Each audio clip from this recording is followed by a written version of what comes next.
Good morning, students. Now today I am giving you the second part of how state governments work. And in my previous video we have discussed up to how the MLAs are elected. The criteria we had discussed and the eligibility criteria for contesting election and becoming voter we have discussed in detail.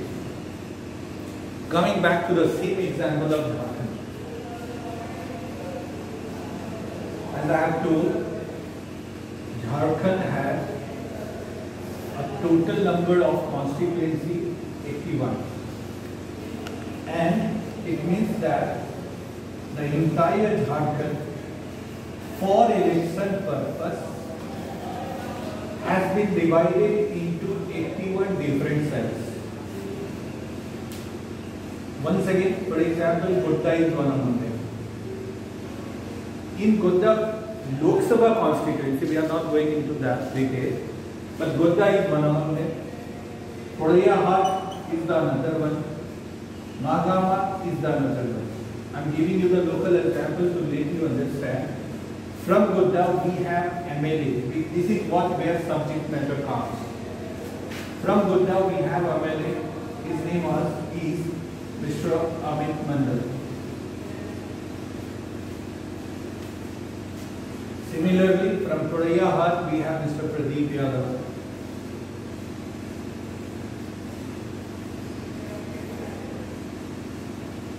And from Magama we have Ms. Deepika Pandey.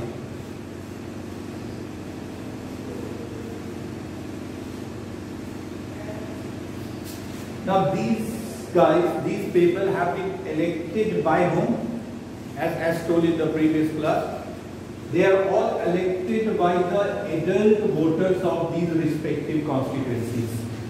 And who are adult voters? As recap, those who are the citizen of India, are at least 18 years of age and are not otherwise disqualified. Otherwise is the mental insanity and bankruptcy are two very rare situation that has been not taken under consideration, because this is the rarest of rare situation. Okay, so we guys have elected, that we voters have elected them. These elected people would go and sit somewhere. That somewhere is called Legislative Assembly.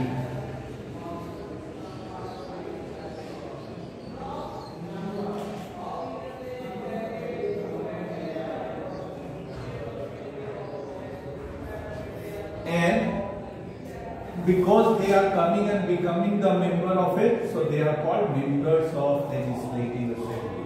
Okay. So likewise, now 81 members came here. In Jharkhand Legislative Assembly, we are going to discuss about how state government works. But the working start, first of all, the formation would take place. Okay. So how state government first of all is formed?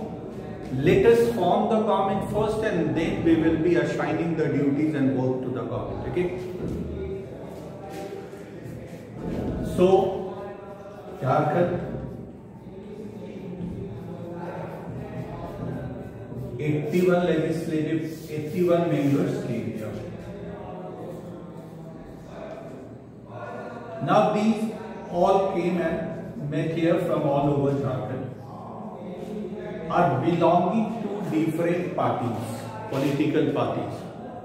Some of them may be the independent candidates also. Okay, and these are the certain things that we know. However, that is also a separate chapter, what is political party and how it is formed and the purpose. But we are not going there because that will be just unnecessary extending your main subject matter. So everybody came here, settled down. Next immediate task is to how to form the government. Constitutionally, it has made mandatory that those who have got the absolute majority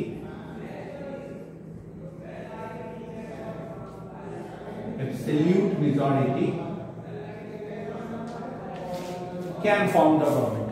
Those parties having the absolute majority can form the government. And what is the criteria of absolute majority? Means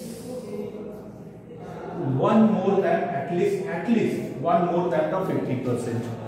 Okay. So the 50% of 81 roughly coming how much? 40.5 is exactly, so you cannot cut 1 MLA. So it is round about 41 to 41 plus 1. That is, if a party gets at least 41, sorry, not 42, 41 or 42, for example, that is what the will be entitled to form the government. This is the main thing. So those who have this side is supposed 42 MLAs. This party currently, that party is the JMM-led UPA government. Is it? JMM-led UPA government. So this party is called the ruling party. These are all terminologies. Ruling party in a popular terminology is called government. Politically, government is something else. Okay, that we will also try to discuss what is government. So, ruling party is roughly called as government. By the way, whose government is there? Popular shape for the common man, everybody. In Jharkhand, we have Hemant Soren's government. You see who is Hemant Soren? One of the functionaries. One person cannot represent everybody, but then we have in India, we have a type of the form of the government that the head of the executive. It is, for example, at the national level, it is called prime ministerial form of government. Okay, prime minister is the head of the executive at the national level. Similarly, chief minister is the head of the executive at the state level. When I call the head of the executive, it means that never I am telling that head of this executive is sometimes referred to as the government, but the government is actually the combination of three organs. Executive means what? To execute something, to implement something. What would you implement? Unless I don't give you something, how would you implement? क्या लागू करेगा जब कुछ देंगे ही नहीं लागू करने के लिए तो? So there might be some other organ also is giving and supplying something to implement. That something is the law, the legislation, that is the duty of the legislature. So legislature makes the law, executives executes those laws, and judiciary is the third important organ that adjudicates the law. That whether the law made by the legislature, because everybody we know is constitutionally bounded, that is called jurisdiction. So, okay, fine, the legislature has been authorized to make the law. But then if you have been authorized to make the law, that does not mean that you will make dictatorial law. You will have to make the law under the behest of the constitution and under the limit of the constitution. Who will say that you have not violated the limit of the constitution? Fine. If you are doing everything fine, is fine. But then if you have used, rather misused your power and then start behaving dictatorially, mind it is not a dictatorship or a non-democratic, it's democratic. In that case, that matter would be brought in the court, that is judiciary. What is judiciary? Judiciary is the system of courts in India. So the judiciary is acting as an umpire to see, and the decision is final, whether the batsman or the bowler or the fielder or the players in the field are not happy with the decision. There is no other option left for them once the umpire has given the final decision. Okay. So this is what the legislature makes the law, executive executes the law, and all of them are been working their duties or doing their duties properly or not will be adjudicated by the judiciary, and the combination of all these three factors is known as government in democracy. So government does not mean only Hemant Soren's government or Narendra Modi's government or BJP's government or JMM's government. But because we have the parliamentary form, we have this prime ministerial form, the executive head is somewhere very visible, and in democracy there are many mechanisms, but political party is the most visible face of democracy. Again, in our system, in our electoral system, who is the most visible face? Answer is political party. And if somebody is visible, whosoever is that leading from the front in democracy, political parties are leading from the front. So suppose, for example, that India is winning the match and constantly winning all the matches. Who is going to get the credit at first? The captain of the team. Okay, this is the fantastic captain. He has led the team very beautifully. He has taken a very smart decisions. He has put the right people in right place at right times. All sorts of accolades and praises would started showering upon him. At the same time, if the match has been lost for some reason, who will be the first one to be held responsible is the captain once again. This captain is now out of form. He became aged. He is not so smart. He's been engaged into the commercial engagements and etc. He's less focusing on all sorts of criticism that one can think of is started downloading, it started showering upon whom? The captain. That is what the political party is all about also. Okay. So we know that the success of the government depends on many factors. The success of the team depends on many factors. The batsman who is playing must also be credited. The bowler who has done fantastically must also be credited. You have been giving the man of the matches, man of the series, all okay, fine. But the final thing is that responsibility factor actually has been resting on the shoulder of the captain. So whosoever is shouldering the burden will definitely be leading the front, and because the political party in our form of democracy in India is sharing and shouldering all such responsibilities, so that is why it has been the most visible face of Indian democracy. I'm emphasizing on the word because in America, which is also a democratic country, the reputation of the Indian Prime Minister is almost the same as in Indian democracy. The presidential form is there. So that same reputation is been enjoyed by the President of the US. Okay. So the powers are concerned, maybe a little bit more or less, I'm not talking about that. So the formation. Now 42, how much left? 81 minus 42, how much left? Okay. Whatsoever, it is perhaps 9 here and then 3, 39. Okay. This will be known as opposition party, and opposition is also very important in democracy. This is how we have been trying to analyze the formation of the government. Okay. So those who have achieved the absolute majority as per the total strength of that particular house in which the government is formed, here Vidhan Sabha, at the national level Lok Sabha, whatever the total strength of Lok Sabha or Vidhan Sabha in respective states or different states, that absolute majority getter, that is one more than 50% or little bit more than that of the half of the total strength, will be entitled and eligible to form the government, and the remaining will be considered as the opposition party. This ruling party is also known as the government. Now in case no party gets the majority. There is also the provision. And that is called, you would have heard about coalition government. What does it mean? Government formed by,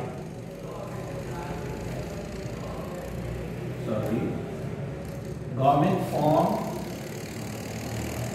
by the coming together of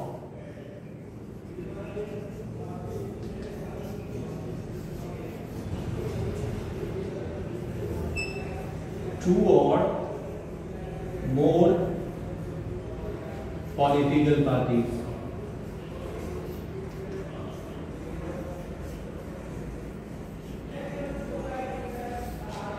So this is what, because we are constitutionally only being concerned about this magic figure, that is absolute majority.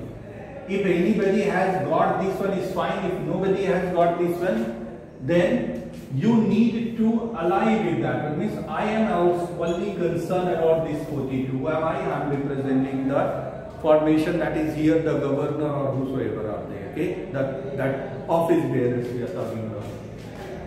So this 42, if is achieved by one single party, find that he or she or that party can form the government, then the leader of the party will be considered as or will be appointed as the Prime Minister at the national level, the Chief Minister at the state level. Okay. But if nobody gets, then that everybody or those parties who are the, suppose this is the case, JMM got 26 out of that 81, that is BJP got 25, anybody others for example, how much it is? 45 and then left how much? 45 and then 36. Okay, maybe because this is computation. So these others collectively got 36. Okay, I'll be requesting my colleague here to check out these figures, but because my competition in the flow may be over also. But by the way, 25, 20 is 45 because this entire things will go on here, and then 36 is yes 81. Now you see nobody got that magic figure of 42. Then who will form the government? This is what the final composition. This much number of the people came from the all over Jharkhand. Nobody got that magic figure who will form the government. Now supposedly this party of this particular is the 36. So in case of the formation of the government, the governor at the state level, everybody need to submit the certificate over there. Governor at the state level is likely to invite this one. Okay, but would be giving certain period of the time to show the strength, because suppose 1 week time, I am giving you the 1 week time to prove your majority. This majority means that at least 42 MLAs you need to have in your side. Okay. If not, then the government will be toppled down. It will be finished forever. So in that case, what will this 36 would do? He may lend the support, borrow for, sorry, actually he may seek for the support of the others. And this one is, suppose this is also been aligning here. Okay, fine, I am going to give you the majority. On certain conditions, you give me certain seats, you, my Prime Minister, the Chief Minister will be, whatever the conditions of that alliance may be there, that is different point altogether. But if this, you see then what is happening, all these parties, then this BJP is equal to aligning together to form the government, or this JMM plus this one, which is actually in the present scenario is the case, okay, that is forming the government, that will be called the coalition government, okay, that is government formed by the coming together of two or more parties, okay.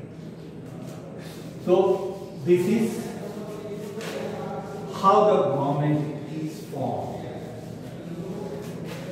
Now once the government has been formed, once again go back to the basic definition of democracy. And what is it? It is a form of government by the people, and by the people we have discussed so far. But now then, for the people is very important. Okay? So whatever you are supposed to do is everything of yours must be connected to the welfare of the people. And welfare, that is where the gigantic responsibility is being expected out of a democratically elected government. What is it? That welfare sounds to be a very common single word, but it has a very ocean deep meaning, very comprehensive meaning. And everybody, because you see the diversity, and here comes the role of the country, the population also. You see, India is, here for example, we are because discussing about Jharkhand. Jharkhand is not only a single state, it is one of the populated states of India. Second, it is not only populated but very diverse also, and there lies in the challenge. If I have to deal with the 500 students of the same requirement, it can be dealt. Suppose the space is not there, I will be calling everybody into the assembly ground, and with the help of microphone I could be connecting myself or interacting with you guys, all of you. Suppose everybody sitting over here is only been wanting to know about how the state government works. So if 2 people are wanting to know, fine, I can teach them. If 200 people can also know, that there may be a little bit difficulty so far arrangement is concerned, but then I can teach them. But if 2000 people also gathers and wanting the same to hear the same type of lectures, maybe the arena will be a bigger one, but still. But you see, if out of this even 10-15 people students sitting, somebody wants to know about the state government, somebody wants to know about mathematics, they think that knowing mathematics is their welfare. That is what, and welfare is the main thing that has been expected out of me, because in the making of me, that is in the making of this government, everybody has given their votes, that all these 10 students given the votes. If all these 10 students are wanting the same thing, it will be easy literally for me to address their problems and solve their requirements, whatever it is. Okay? But diversity, and here is a diverse, somebody is a farmer, somebody is an industrialist, somebody is a student, somebody is a businessman, and all of them have given their votes in the making of the government. And all of them are been expecting something from the government, and that is why with those expectations in mind they have given their votes. So now the burden on the government, accountable, this government is now accountable to this one also means everyone. And you cannot please everyone at the same time. Okay? It is literally an impossible task. No matter how much a great and virtuous person you are, talented and popular person you are, but then you have the complete mindset and commitment of doing welfare only to the people. Gandhiji, for example, was a great saint. He was a very great saint. But then he has also a lot of critics. That is why he was been assassinated finally, because there was certain section who was not been convinced with the ideology of his. So you cannot please everyone at the same time, and there lies in the challenges. Okay, so this government henceforth will be working for the welfare, and that is why then what would be the case in that case? I myself cannot address the problem of everybody, but with the help of my other associates who are called ministers. Okay, I can, suppose somebody wants mathematics, I will be taking one mathematics teacher in my team who will be dealing with those students who wants the mathematics problem to be solved. I'll be dealing with another one, and this hence the group of ministers are being required, which is called Council of Ministers.